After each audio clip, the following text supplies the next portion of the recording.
2014 से 2019 के बीच बीजेपी का सबसे ज्यादा वोट शेयर गांवों में बढ़ा, जो 30 से 37% तक पहुंचा। गांव और गरीब यही वो दो मुख्य जगहें हैं जहां पर राशन योजना का सबसे ज्यादा लाभ मिला और लाभार्थी बीजेपी के पाले में आए। क्या इसीलिए कांग्रेस अब सोचती है कि राशन का वादा उसके लिए भी कुछ काम आएगा?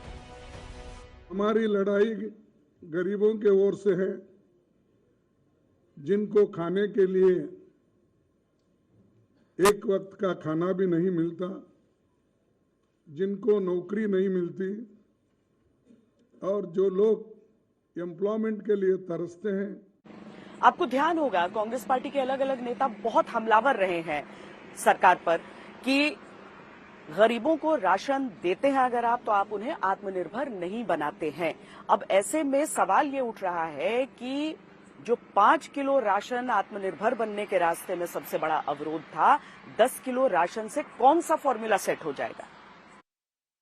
ये नरेंद्र मोदी जो अनाज बांटते हैं, फ्री में चावल बांटते हैं, ये स्कीम कांग्रेस पार्टी का यूपीए का स्कीम था, भोजन का अधिकार का स्कीम था, हमारा स्कीम था। भाइयों और बहनों, हमारी सरकार आएगी तो आपको बेहतरीन चावल और अनाज हम बांटेंगे, इनसे ज्यादा बांटेंगे, इनसे अच्छा बांटेंगे। मैं आपसे कहना चाहता हूं कि अब समय आ गया है कि गरीबों की सरकार हो, किसानों की, मजदूरों की, युवाओं की सरकार हो। अचानक राशन पर इतना जोर से कांग्रेस क्यों जोर देने लगी है, इसकी और वजहों को देखिए। अगले 3 चरण में जहां चुनाव है, वहां की गरीबी का हिसाब देखिए। बिहार में 33.76% जनता गरीब है, झारखंड में 28.81%, उत्तर प्रदेश में 22.93%, ओडिशा में 15.68% और पश्चिम बंगाल में 11.89%। और तब कांग्रेस को ये लगता है कि गरीबों को 5 किलो नहीं 10 किलो राशन के वादे से अपने साथ लाया जा सकता है। जब 60 साल सरकार में थे तब गरीबों को भूखे मारे हैं, किसानों को तड़पाए हैं, गरीबों को तड़पाए हैं। अब जब सरकार में नहीं है तो फर्जी वादे कर रहे हैं। झूठ बोलने की ऑटोमेटिक मशीन है कांग्रेस। दरअसल अब जिन 3 चरण की 164 सीट पर वोटिंग है, वहां बीजेपी हर 10 में से 7 से 8 सीट पिछले चुनाव में जीती है। अगले 3 चरण की सीटों का हिसाब भी देखा जाए तो आसानी से राशन के भरोसे आई कांग्रेस की राजनीति को समझा जा सकता है।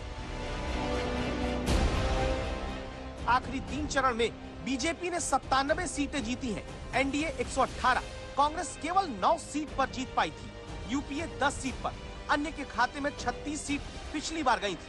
आखिरी 3 फेज में बीजेपी की सीटों का गणित, जीत का अंतर अगर देखें तो 4 सीट पर बीजेपी 5 लाख से ज्यादा वोट से जीती, 10 सीट पर 4 से 5 लाख के बीच, 18 सीट पर 3 से 4 लाख वोट के अंतर से, 14 सीट पर 2 से 3 लाख के अंतर से, 21 सीट पर 1 से 2 लाख के अंतर से और 30 सीट पर 1 लाख से कम वोट के अंतर से। यानी ज्यादातर सीट अगले 3 चरण की ऐसी हैं जहां 1 लाख से ज्यादा वोट से बीजेपी के उम्मीदवार जीते हैं।